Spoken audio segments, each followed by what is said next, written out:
So Lord, we thank you everything. People get Ready, ready, get ready.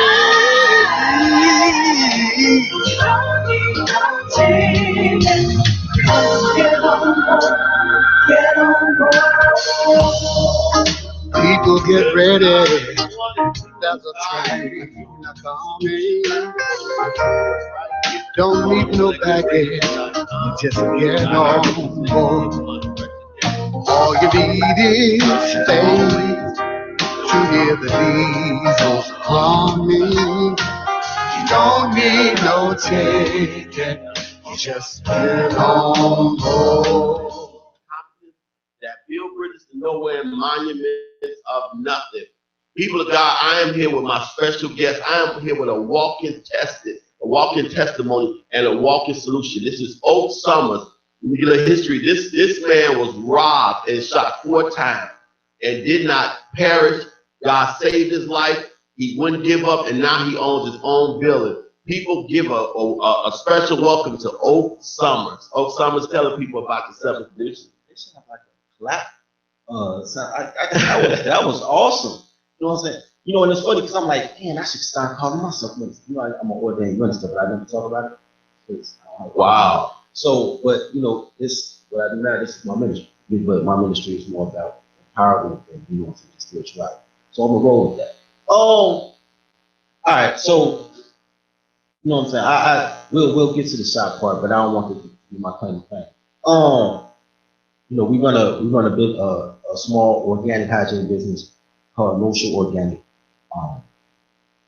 And let me so we started off in this game, as far as what I'm about to talk about now. We started off in this game, we had an investment club maybe 4 years ago. Okay. And it's called MIG, Multinational Investment Group. We should call it the Susu Group. You couldn't get the website right.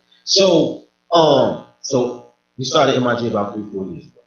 And we started telling people, I'm just a whiz at taking complex problems and bringing them down to a street level.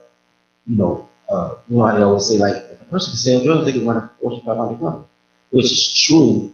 But how do you matriculate that? How do you transfer that? Right. So we saw the decline going on in the communities. We saw the gentrification coming. You know what I'm saying? When they started talking about Inglewood, you know, they're trying to take it over because they did it to the Dirty Green, they did it to the state guards. Anytime they start talking about a crime in a particular area that's always had crime, but they never reported it before, they're trying to gentrify.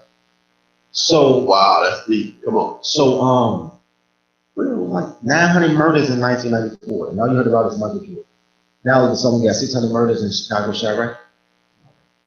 So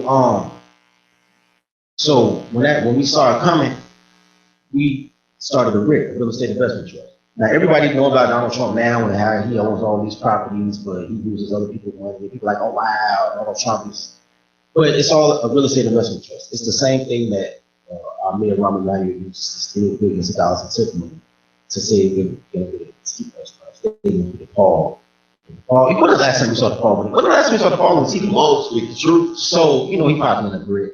So what we said is, look, everybody can invest with us for as little as $20 a month. You know what I'm saying?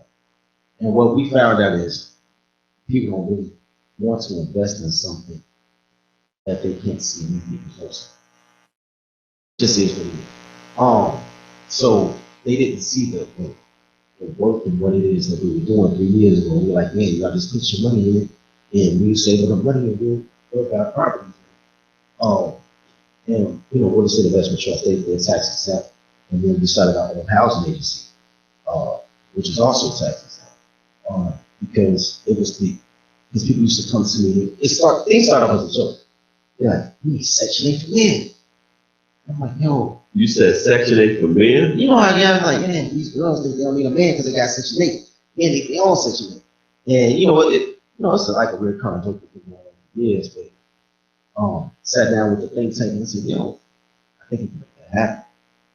But it wouldn't be necessarily Section 8. It would be an opportunity for young men to be able to own their own house and start a family. Because this is what happens, right? This is how you get this independent mindset. Because all this is recent. You know what I'm saying? I ain't judging you, but you know what I'm saying? You have 4 decades on it, right? You have seen the transition from men standing up to women standing up. Absolutely. You know, I remember a time, it's a little bit before my day, but I watched the clips. You know what I'm saying? When they started talking about the women's rights movement was happening in the 1970s, like, you know, my wife don't have to work. I take care of her. It was a badge of honor to be able to take care of your wife. In the 1980s, when women really started getting into the workforce and they asked the men, when you get to 7 rounds, men is like, man, get out of here. Like, they didn't even want the women to have full-time jobs. Like, oh, she can get a part-time job so she can buy her own little curtains or whatever she wants for the house, but she needs to be home before the kids. You know what I'm saying? In the late 80s, early 90s, you have to crack up the thing, you have to be on for it. It's a lot of reasons that, you know what I'm saying, you come together and stuff. Economics is not good for the body. And in the 90s, you started hearing people say, I don't mind if my woman works. You know what I'm saying? And you have 2 incomes for the house. Then around the 2000s, you started hearing men say, women should take care of us. They got no job to do. This is in my lifetime. Absolutely. You know what I'm saying? So, you know, the thing about nuclear family is this. Everything starts with a man because everybody needs a man.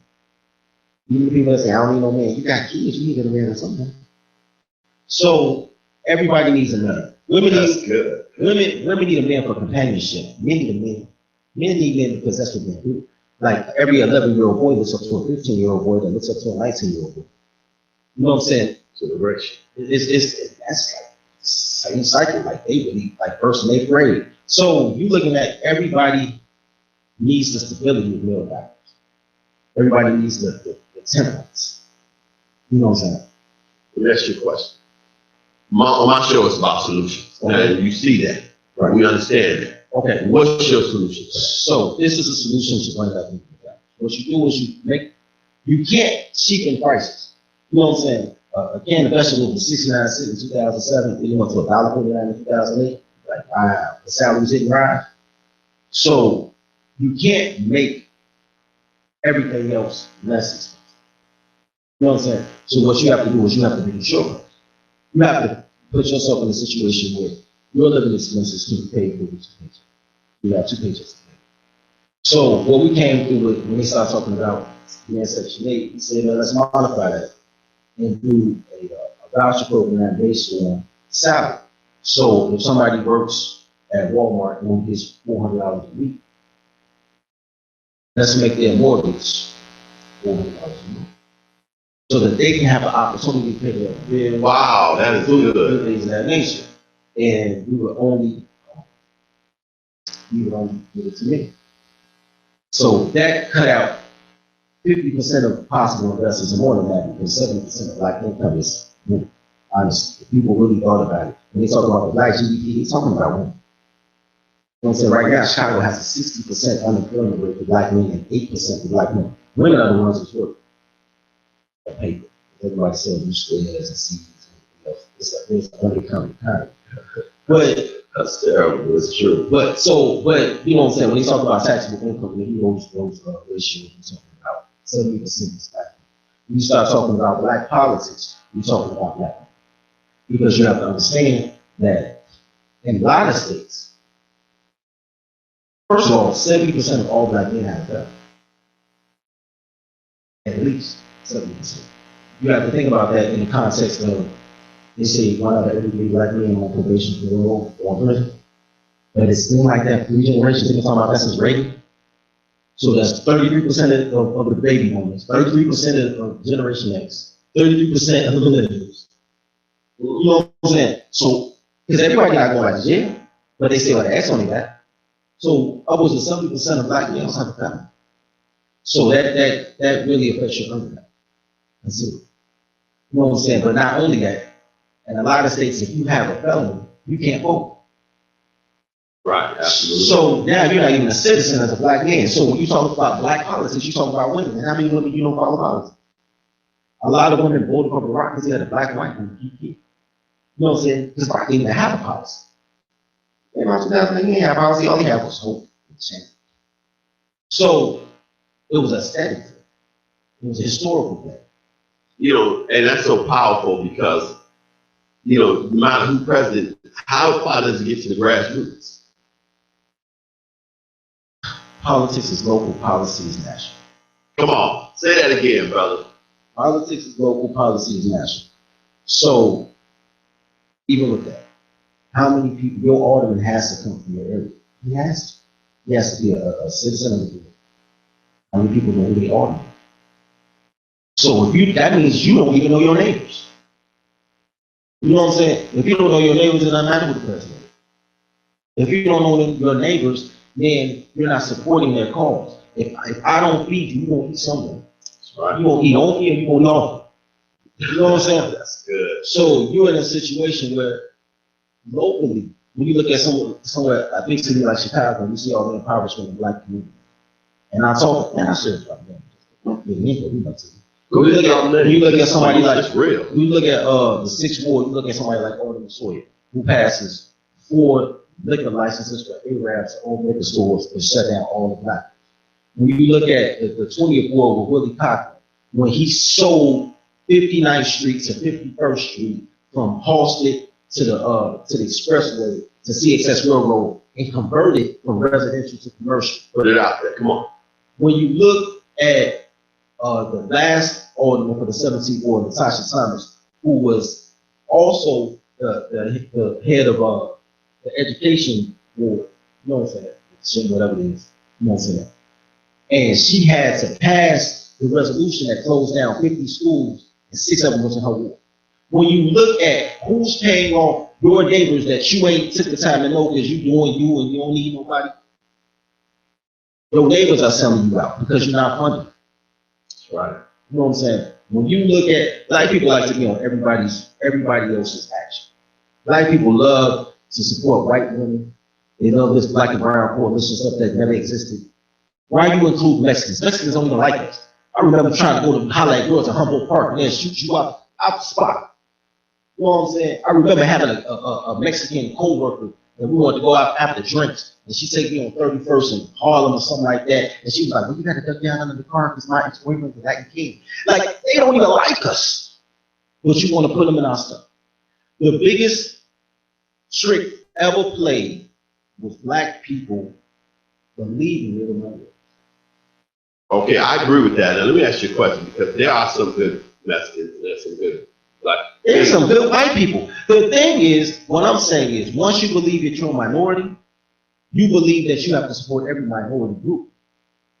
The civil rights movement was never about minorities, it was about blacks. It was about blacks, right. They took the black initiative off the table under Richard Nixon and said, yo, black people want something, y'all want black rights? Let's call them minority rights. Add women in there, who was 51% of the nation then, so how are they a minority? And all the things we were gonna give black men, we're gonna give the white women first, black women second, you know what I'm saying? And we'll fit a black man in every once in a while, but we gotta keep men under subjugation. You know what I'm saying? Because when women have money, nothing gets accomplished. When men have money, men make moves. Y'all can be mad at me if you want to, but look at everything all the way from the history of this country. From the history, we weren't always broke. We came out of slavery with a 1% wealth in this nation. One rich black man who they never talk about. One rich black man funded Tulsa, Oklahoma. One rich black man funded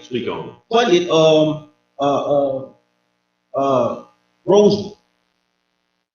Men take care of other men so those other men can take care of their families. If you go all the way to the 90s when there was still money in the streets, you say, dude, look at you, man. You hurt, dog. Man, here, take this sack. Even if it was illegitimate work, but I'm not tripping on that because y'all still love the Kennedys, y'all still love Scarface, Al Capone, y'all still love criminals, you just don't love your criminals. But you know what I'm saying? But even if it was that, if he gave this young boy a pocket full of hope because he know his mom messed up, his dad not around, his shoes talking, he didn't ask for a 7-year perspective. He didn't ask if you can pay him back. He expected you to pay him back. But he did that because he wanted 70 off 100. And he wants you to take that 30 and do something. And then just to keep you on the team, he'll value some shit. He'll value out of it. If you're a good earner, he'll value about shit. Do you feel that now you're not justifying selling dope in the community, but you saying that it's a reason behind the madness? I'm not justifying, nor am I condemning. Behind every great success is a great crime. There is no great fortune without a great crime. You know what I'm saying? You can say what you want to say about the captains of industry, but Rockefeller was a murderer. You know what I'm saying? Andrew Carnegie robbed everybody. You know what I'm saying? Just to build a bridge to go over St. Louis. He got him back eventually, but had he never hit that lick, he wouldn't be able to pay his people back. His credit was crap by the time he finished. He was borrowing big. You know what I'm saying? You look at somebody like Joe Kennedy, who was a bootlegger, and both of his kids had the opportunity to be president. One got shot. You know what I'm saying? Chicago is gangsterism. We the city of Scarface and Michael Jordan. When you look, people think about gangs. They think about the Gangster Disciples and the Black Keystone Nation. They think of Larry Hoover and Jeff Ford as gangbangers. But they don't realize that Jeff Ford was negotiating with foreign nations. He was a dignitary, a diplomat with a fourth grade education, sixth grade education. You know what I'm saying? They're not realizing that Larry Hoover organized one of the biggest political coups ever seen, which is why he ain't never coming home and all the boys got locked up in the night. You have to be able, when you come from nothing, you have to be able to fund that change. So they did what they did to fund the change the same way Joe Kennedy did, the same way Rockefeller did, the same way Carnegie did, the same way that every other white boy got it in, the same way they did in 2008 when he stole all that money from the stock market and nobody go to jail. But they people straight. I'm not tripping on that. Let me ask you a question because I love testimonies and one thing on the solutions we respect, everybody's view, we respect history, one thing that I do, you started your business and you were shot 4 times. Well, shot 4 times, I started, but yeah. And take us back there. Take us back to that. I know it's got to be painful, but I want to inspire the people that's watching. All right, this is what happened. I was hanging out with a friend. It was a hot day, October 2015. A friend of mine called me. He just happened to catch me while I was in this area. He said, "Man, come have a drink with me." Okay. Like, I got a couple of minutes. I probably had 2 minutes here. It all happened so quick. I was there about maybe 5 minutes. He said, "No, it's a nice day. Let's sit in the backyard and go in the house and get some lunch." As soon as he walked in the house, I'm not really paying attention. I'm on my phone paying attention. You know what I'm saying? As soon as he walks in the house, I feel heat behind me, but I'm thinking it's him coming back to the chair. So when I turn around, it's just this dude there with his gun out. He had a 380 automatic. He just had his gun pointed at me. And I looked up and he shot me twice in the stomach. And then he was like, "You know what it is. You know what I'm saying? Get that in your pockets." I was like, "Man, you should have asked for the money before you shot me." So now we wrestling for the gun. And he had the ups on me, so he shot me in the arm. And when I spin around, he shot me in the hip and I fall. And my friend heard the last 2 shots, so he runs out. And my dude sees my friend and he just starts running up the street. And it was a quick response. We went to my friend, so what happened, called the paramedics. Paramedics got there, relatively quickly. I'm still here. Like my cousin said, he said, there was another young lady that got shot the same day. He said, I don't know her name, but that's about it. And they said they had these charts. The operator, cousin said, "Yo, it was your chart and her chart, and both of y'all flatlined, and you came back up, and she did." So you flatlined, and God brought you back for a reason to let people. How much did they get when they shot you? $20. $20. Stupid value. They shot this man for $20 and he's still here. For $20. Unbelievable. You were in the hospital, man. What was going through your mind?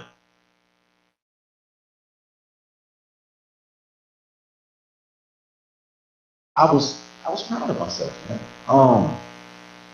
Why? Elaborate on this.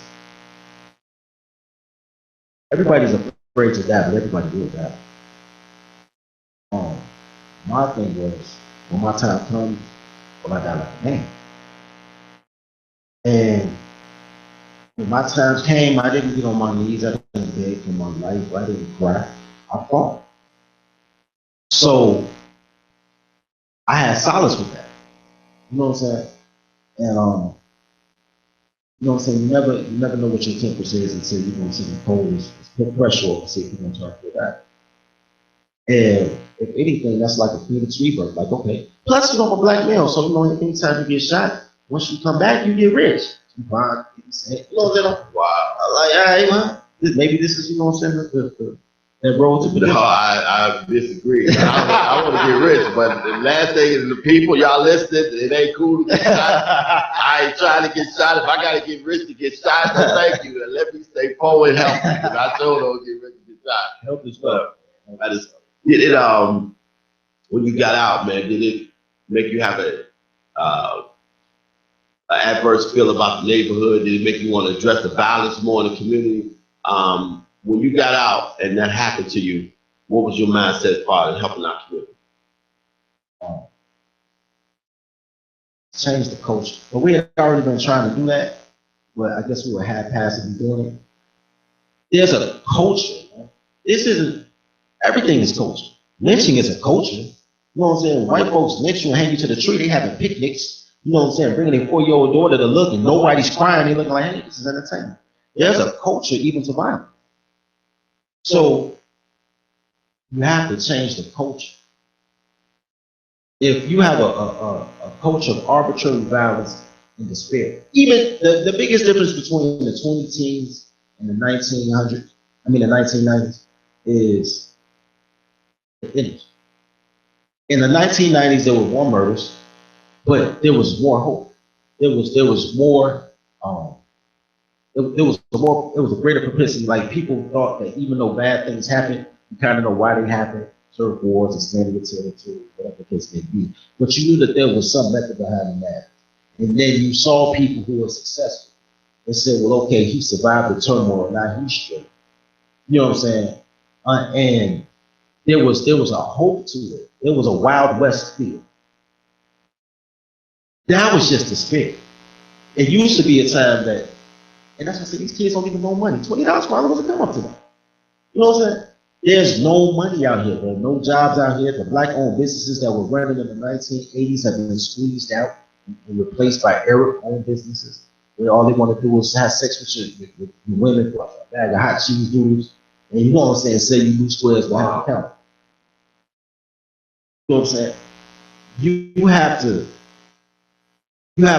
change the culture. And to change the culture, and I say this with all sincerity, and when I say these things, I don't say this to be misogynistic. I say this because it's actual factual. You have to make men in the household. There's a protection, like women, and you fight for me, protect me. 90% of protection is prevention.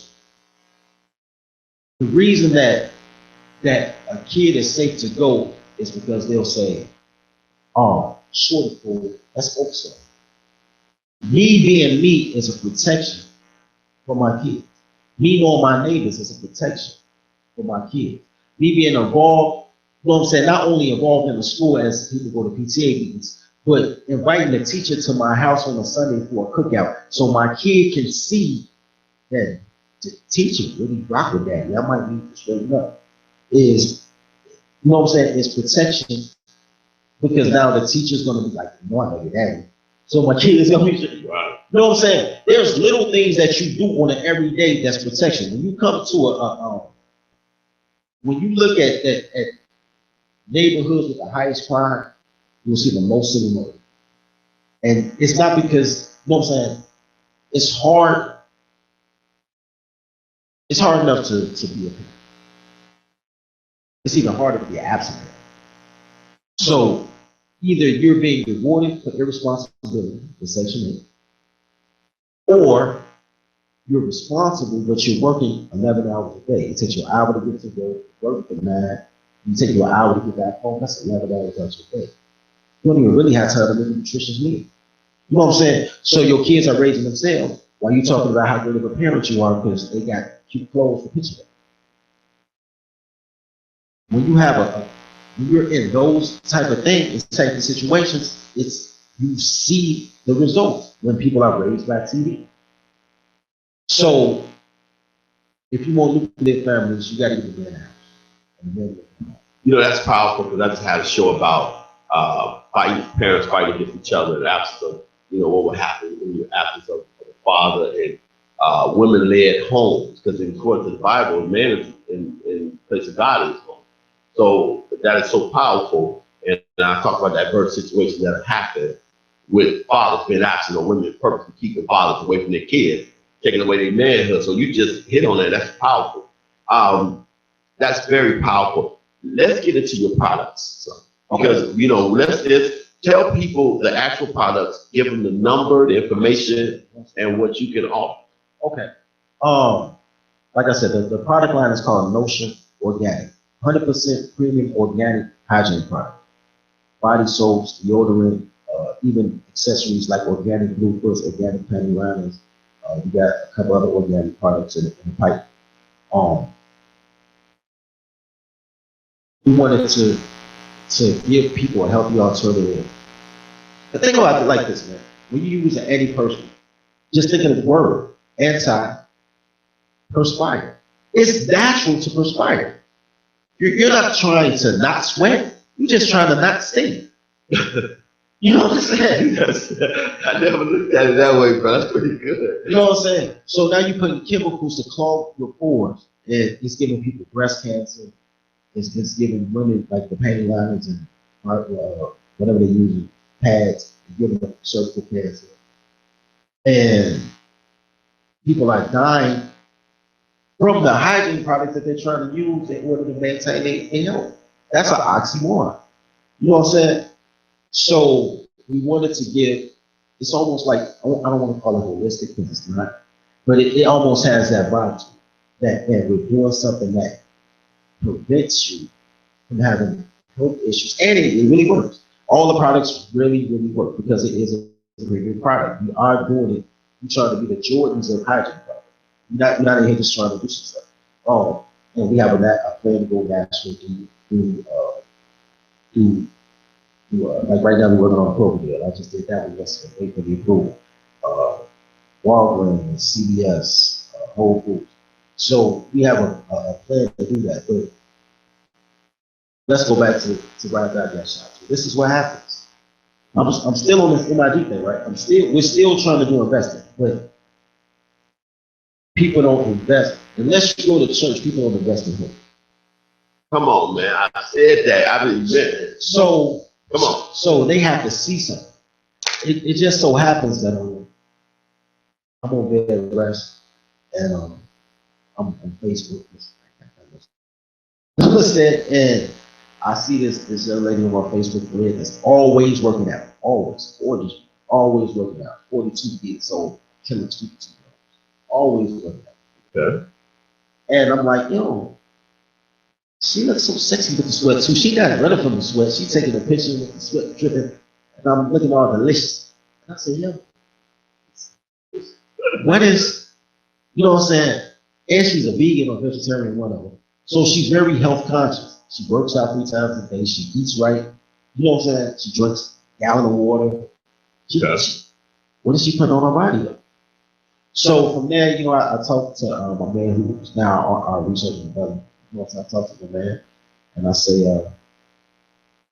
if he had been coming to me for a minute with these goofy ideas that there's no way we can do, like, we should sell toilet paper. We just need a product. People got to keep buying it. Let's sell toilet paper. I said, dude, we don't even have the capability to make toilet paper. So, but when I saw that, I said, let's try the open. And he came up, he gave me a prototype in like December 2015.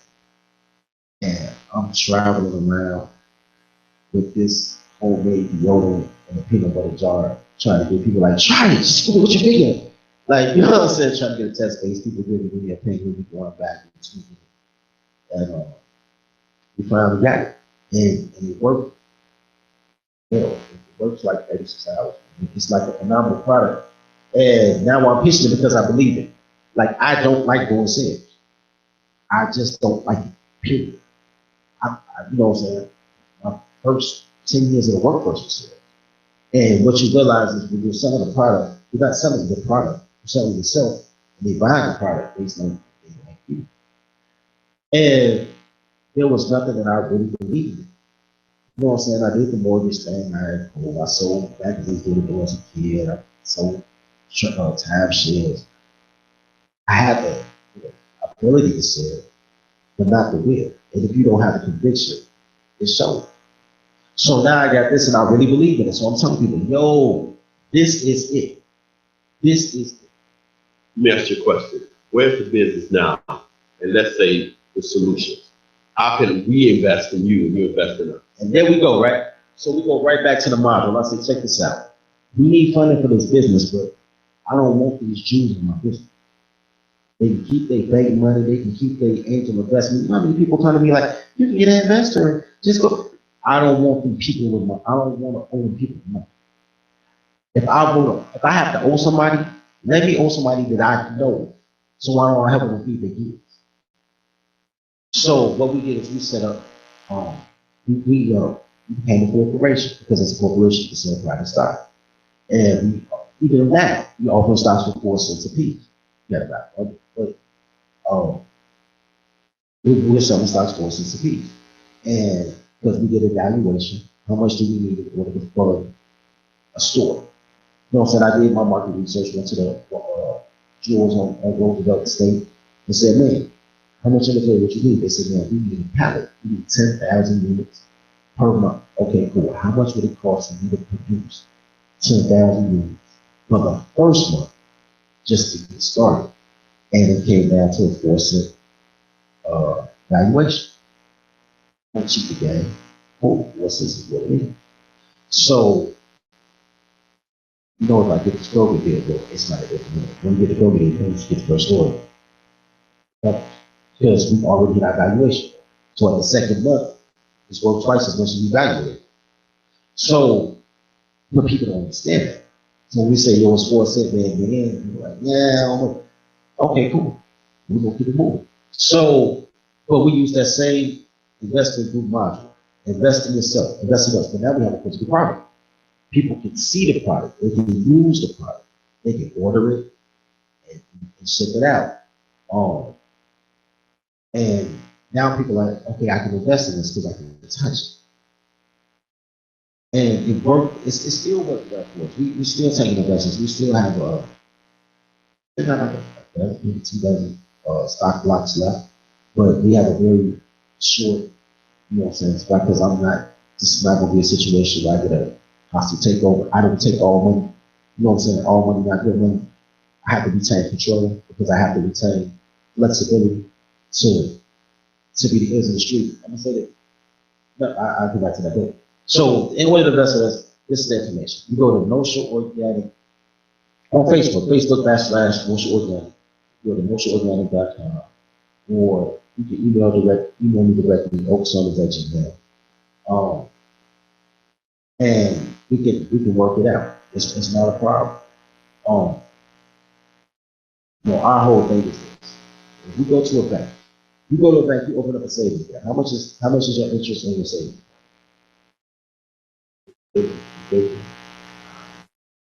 Oh, A lot more?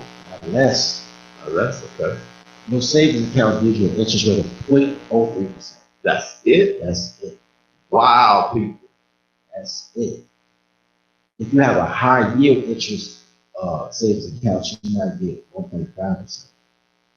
You know what I'm saying? The money markets, which aren't FDIC insured, might give you 8%. But you get a credit card, let's say that will charge 26% interest. That's a market. So I'm not going to take a person who's not giving me nothing back. If they hold my money, but then I got to pay you 26 cents on the dollar if you give me some money. Because that's all they do. You put your money in the bank takes your money and lends it to me at a 26% interest rate. You might as well give me your money yourself and let me hit you off. because I'm doing better than your savings account. You don't even know what they're doing with your money. At least you know where your money ever went. So that way we can give people good evaluations, you know what I'm saying, allow them to be fruitful and multiply. And we use this format. Our job is to be successful so that we can be we can be the beacon. We can be the blueprint. So when we start talking to other small businesses, because that's the long game. When we start talking to other small businesses and say, look, get those bank loans, get those leases. The prices are too high because you don't have enough money to buy, you know, the inventory. We'll help you with that. Let me ask you a question now. When they go on the site, some of all your information for the solution, definitely. You know, I look for solutions, and the best in the business will make money that's going to grow is a solution. And everyone that's listening out there, Radio Land, on Facebook, on YouTube, we offer solutions. This is a solution. This is a business idea of organic products, and you can invest money. And 4 cents to invest in it, man, especially the people that got income taxes. I know I got my income taxes. I just got my income taxes. And it's the solution isn't just the business, the solution. This is the thing about. Come on with solutions. That's why I'm come on, man. This is the thing about our people. Our people are so identity driven. Come on. What you need is a system. Everything works on a system. When you get locked up, what they call it? The system. Everybody needs a system. In order to create a system, you need to create an infrastructure. Black folks hate infrastructure because infrastructure takes 7 years. And I say that all the time, like, how long is it going to take you? 7 years. That's too long. March to 60. What were you doing 7 years ago? Come on. You know what I'm saying? You'll be around 7 years. It ain't that long. You know what I'm saying? You go to college, for people that went to college, you have to write a 7-year plan. You know what I'm saying? So this isn't far-fetched. You know what I'm saying? In 7 years, it's not just about our business growing, because our business is going to be all right, man. My paperwork getting strong. You know what I'm saying? So we'll get the distributors, we just need to buy it. And if you put it out there and do the marketing, people will back as well. You know what I'm saying? So that's what we can pay for marketing. But I'll be good regardless. The thing is the infrastructure. The thing is the opportunity for right now. Right now we have four guys waiting at home, waiting to get on the sales team. We just opened up a call center. The call center opens up Monday. When I leave here, we have to interview the call center reps. That means I just hired 6 people, plus human resource, which is 2 people, plus the black guy who owns the business. I mean, the building that we do the call center out, so that we have 7 people. Plus the R&D, that's 8 people. Plus me, I need to eat, that's 9 people. It's 9 people working off one following the other. And we get to set up our own infrastructure. So now, you know what I'm saying, because we still are an investment club at heart, you know what I'm saying, this is just a product we're pushing. It could have been monthlies, it could have been anything. It doesn't change the system. And you use that system, and now you set up your infrastructure. Now you have 9 workers that, because I believe in the system that we set up, we can charge them for the infrastructure. Which, when I say that, I don't mean it bogusly. I mean, now you're talking unity. Because we want you to be able to be part of this. We want you to be able to be here 90 days and then be able to buy your stock options and become a part owner of what you're doing if you can last 90 days.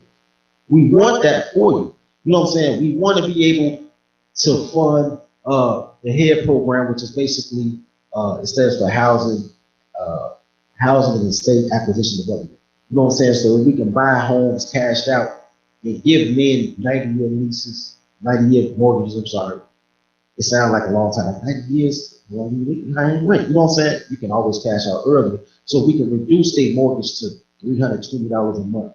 So they have breathing room. You know what I'm saying? If you stretch the payments out, you can reduce the cost. And if you ain't really in it for the money, we in it for the empowerment. So, because I want people's kids to be safe. This is how families work. Families work when dude goes and meets a girl. He says, hi, I'm dude. She says, hi, I'm girl. And he said, man, come through the crib. And she said, who you stay with? He said, by myself. And she said, oh my God. And then she comes over and she does her thing. And then he wakes up and she's scrambling eggs. And then 6 months later, he look up and she's still there. He's like, you still here? I guess I'll let you in. You can stay. You know what I'm saying? And next thing you know, you got a family. You know what I'm saying? women look for romance. They look for this robust, wow, like God sent him to me. Guys, it just creeps up on guys. Like, oh, you still here? All right, I got used to you now. You know what I'm saying? Hey man, I'm looking for that perfect woman. You know what I'm saying? That woman. The perfect woman is okay. It's a myth. I know. No. Unicorns, I admit. This is the perfect woman. Because no person is perfect, but this is the perfect woman. Come on, school me, brother. When you broke, the perfect woman is one of them here. When your money right, like 60% of women are perfect women. Come on. So home ownership makes you eligible like a mother. You know what I'm saying? Like you can talk all that stuff, and part of the reason we have a problem with funding because women always like to do these stuff with men stuff. What about the women? What about the women? I'm like, what about the women? You ain't women. No, you have CHAC. Y'all got Christian charities. Y'all got Section 8. Y'all got you go to a shelter for 15 days. They give you a voucher. Like you can't be homeless and a woman in America. Men need help to help you. That's right. Because we ain't put in our right position, then everything's out of order. And it can't work. Come on, man. Preach. Come on, teach. So, you know what I'm saying? So it's that short-sightedness that prevents it. When people talk about black people spend $1.2 trillion a year, we got our own national economy. Put that money going. I can tell you exactly what's going on. Come on. New used cars and liquor rooms. Out there, 1.2 million. No, honestly, there are companies whose entire year of sales is based on Christmas. You know what I'm saying? The fourth quarter don't come through, Macy's don't make it. You know what I'm saying? Wow. And then there's other companies whose entire living situation is on the first floor. So if these girls don't go out, taxes, right? Exactly. So you spending all your money from income tax check, and then you saving the rest of the year to borrow money to pay for Christmas. That's your 1.2 trillion on frivolous stuff. Because the truth of the matter is, if you divide 40 million African Americans by 1.2 trillion dollars, it's like dollars, something like that. It's not a lot of money. You know what I'm saying? Individually, it's not a lot of money. Right. But people will nickel and dime themselves to the point. You know what I'm saying? I had a person just ask me yesterday if they can invest. He said, man, let me tell you something. I found the pack spot, you know what I'm saying, for cigarettes. He said, I spend $7 a day on a pack of cigarettes. He said, man, that's $50 a week. If I got $50 a week for nicotine, I got $25 a week to invest in you. I appreciate that, but it takes a logistical mind to say that. Because I know people who would, I have other friends who have never bought my product. They're like, 10, 15 years. Like our deodorant costs $8. Ain't paying no $8 for no deodorant. But then immediately go to the club, he buys their long line for $12. And then buys drinks for the other people that's there. And then, you know what I'm saying, and after that, we go IHOP or whatever. You just spent $200, my dude, that you will never see. We're about to go to the bathroom, your whole $200. You know what I'm saying? It's about the nonsense, and once again, you got to change the culture. You know what I'm saying? What's important to you? So our product, I don't really push the product on our people. I push the investment part because I want them to benefit from what we do. But we're a black-owned company because we're black, but I don't run this like a black-owned company because I know my market is the people that run the Bank of America marathon. You know what I'm saying? Okay. That's our market. Our market are the people that are into the holistic, into the yoga, into the fitness, and we're such a small part of that market. Black people lead the nation in obesity. We ain't really in the gym like that. So that's not my market. Okay. You know what I'm saying? But if we saturate that market, then we can eat the same way that we don't own Pepsi, who owns Frito-Lay. We don't own that. But they saturate the market with Flaming Hots in our community. So, man, we can do the same. It's not a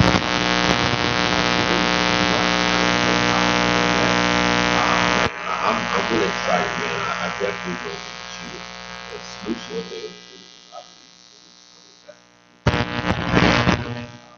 Definitely welcome. The product, the solution. oh, Fred will slip on my show, bro. What's up with that, man? I keep running. Well, I don't know what I do. So right now, for that person right now, that's like, okay, I like what I hear. Man, you got a heck of a testimony. You went from a full to success, and you're amazing, amazing man. And I want to start my business. I want to be an entrepreneur. You not just give them opportunity to do so, but you ask the students so they can be successful, right? No, this is what we do. Yeah, come on. People, unless it's an entertainment, but normally when people want to start a business, they try to do a business around the passion. Once again, we talk about it. The reason a black business is going to grow is because people treat a business like a game. Come on. You have to send it out there and let it flow. So people want to be, the buyer. Let's say they have a restaurant. They want to get the bankroll. We have the place they sell for, or tell somebody how to do it. We want to be the chef, the cashier. You know what I'm saying? The store opens when they get there. Closes when they leave. They're doing about 7 8 jobs. If they're lucky, they're buying a short order because they can afford, and they're always competing back and forth. Your costs are too high, number one. Your lease is too high, number two. You know what I'm saying? The ambiance that you felt that you needed is cool, but you could have done it cheaper at IKEA. You did all these things to pacify your drink because you wanted your baby. And now you have an $8 chicken special that could be $4 if you get out. Because your whole margin is messed up. Everything is skewed. Because you're not in the business of business. You're in the business of service. I've never once said that I make our product. I said I do our distribution. I do our paperwork. I do our EEOC. I do our federal guidelines. I sell this up to the retailers. Because that's what I do, because I'm in the business of business. Like I said, this could have been crack. This could have been cars. This could have been anything. The system doesn't change. I do the system. So what we do is, if a person has a passion and they're ready, we'll integrate our system into what they already do. We're very non-intrusive. Where we manage certain things in order for us to maintain. So you can do this. It's not going to be comfortable, but you got to get out your comfort zone. You have to do something that black people are taught not to do. You got to trust somebody else. And then at the end of the day, everybody eats. Everybody eats. Our big vision is to have enough businesses on our coalition that we can start our own stock exchange, just with private people, start small business. Stop. Because these are the companies that need an infusion of capital. Google does not need an infusion of capital. Coca-Cola does not need an infusion of capital. But I guarantee you, $1,000 will take me so far in the point where I am right now. I need an infusion of capital. The person who's trying to start, you know what I'm saying, if a dude outside all day selling waters and new cigarettes, he can hustle anything. If you give him a product to sell and give him a commission base, in that case, kind of not making it like work. That's how you do it. Then there's your sales here. Like, all the talent you need is everywhere around you. You know what I'm saying? You got the dude that go cars in the alley, and that's your mechanic. You know what I'm saying? You got the person that sells things off the porch. You know what I'm saying? You got the weed man. You got whatever you got in a 4-block radius. Everything you need in life is right. I'm not doing the weed. I don't even smoke weed. But I'm just saying it's there. All the good elements and bad elements are right there in one area. You know what I'm saying? The thing is, nobody puts those pieces together. It says, you know what? We have a dichotomy. Like, there's a reason there's a lot of people that never leave their 4-block radius because they don't have to. Everything's right there. So the only thing is, build on that and expand on it. You know, if you don't want to go to the zoo, you don't got to leave the zoo. That's cool. That's true. You got me cracking up on that one, but that's pretty good. So our thing is, because we're not the only person in there. You know what I'm saying? I can't go anywhere and I see someone that's selling candles and oil, or somebody that used to be a soldier at war. You know what I'm saying? Right. We have a proprietary product that we patented it, but it's not an original idea. Maybe the hygiene part is because, you know what I'm saying, to do it yourself, it's not new. The difference is, you're not a threat to the establishment because you sell your stuff in front of the street. I'm industry. You know what I'm saying? You need to become, you know what I'm saying? You need to saturate the market and desaturate the market. You need to work smarter, not harder. Stores to me are leverage. I don't have to sell anything if the stores are selling for me. I just got to keep telling you what's broken. You know what I'm saying? I don't, you know what I'm saying? That frees me up to do other things as far as teaching other people how to do different things. Like I would rather have a clothing designer on my team. I would love it. You know what I'm saying? I bring the code of that. You know what I'm saying? But you have to have that type of experiment. You have to be serious about your business to the point that you want your business to be all right instead of you wanting. You know, I got a young lady that she has a show Tuesday at 2 o'clock. Hope you check it out. She has clothing on Era 16. She's one of my first sponsors. So hopefully we become a sponsor as well. Yeah. I had a shirt on Era 16 and she's a young lady and fantastic clothing line. So, you know, maybe I can make that connection to us. It's really not a problem. You know what I'm saying? I would love that. You know, we're kind of, you know, the show kind of winding down. So what is it about you that gives you the inspiration and gives you the drive to do what you do? Because Rich Porter said. For real. I'm just that little, you know what I'm saying? I was the kid when everybody else got popped. I'll make this real quick. I saw the days when, as a kid, 16 years old, you see a kid day, and you looking up to the boys making $100,000 a day. You know what I'm saying? And you like, and they call you little bit shouting, shouting. I'm like, I got a G shouting. You pull up in your little truck, and they pull up in some excursion. Oh, look at that G. You know what I'm saying? My whole life, I was chasing who was bigger than me. Now realizing that a kid, they was $300,000 a year. There's a lot of people that make $300,000 a year. Sure. And I'm young, and I'm shooting for the dudes that's making $3 million a year. And I'm students. You know what I'm saying? I'm hungry. So it was that hustler spirit. And then looking around now, everybody's listening to it, nobody got any money. And I'm like, yo, how do y'all live like this? Like, nobody gonna understand this. Move the world. You know what I'm saying? What we want to do is put people in a position to work. What it is about me is just the hustler spirit. And you know, I'm a college educated, I'm very, you know what I'm saying, I'm a student of what I do, but I still kept the hustler spirit. You know what I'm saying? It was my way to cope. If I don't do this, I do be a server and Voodoo. You know what I'm saying? Like, there's nothing else for me but to do it. This is my craft. My comfort level is with other people. It's not their comfort. My comfort zone is because I don't like to work with them. I don't like to be out there selling things. I don't like to have to pitch my pitch to 100 people to make one sale. I don't like to be. You know what I'm saying? People comfortable, but they uncomfortable with the people. I like that. You know what I'm saying? I love it. You know, I'm a download dispatcher in Chicago. I love radio. It's a passion for radio. I love to lift people up. I love to give people that people don't have a chance to speak. I love to offer solutions. You know, that's my way. You know, I'm always talking about how these churches are always going and they don't go out in the community. They don't care about going to the community that they collect in so many billions of dollars a year, but then you still see the community dying and escape for outreach. I'm gonna take it even further. Make it real quick. I'm taking it further. When you talk about federal funds, the church, Black church probably gonna spend about $50 trillion. Real talk. Federal funds. You gotta understand this, man. Only Black people send pastors, ex-felons, and comedians to deal with politicians who are businessmen and lawyers. Oh, that's deep. Oh, come on, man. You gotta hit that again. You didn't open up a can of worms right there, brother. It's identity politics. So you have to look at it in such a way as in order to get federal funds, you have to have a charter of 23 states. What Black organizations do you going to have a charter of 23 states? The Black churches have a coalition.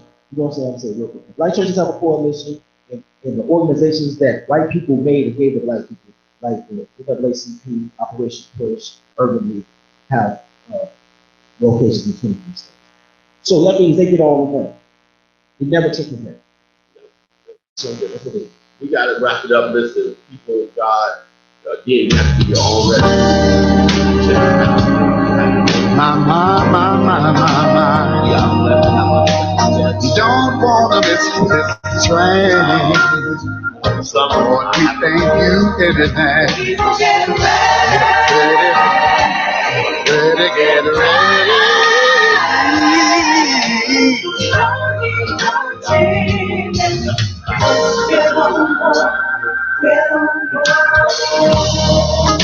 People get ready. There's a train a coming.